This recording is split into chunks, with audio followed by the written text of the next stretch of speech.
Ranvir rolini ijro etayotganimda obrazga juda kirishib ketibman.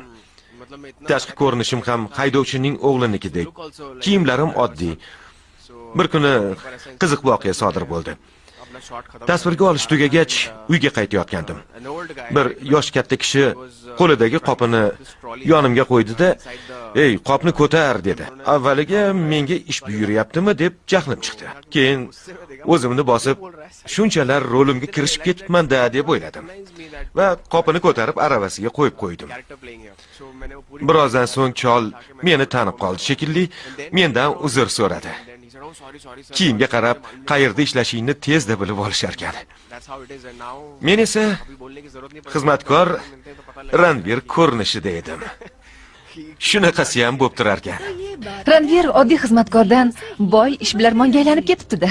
Qiziq, u Ishanning qahramoniga qachon aylanarkin? Tashqariga chiqib, xizmatkorlardek ovqatlan.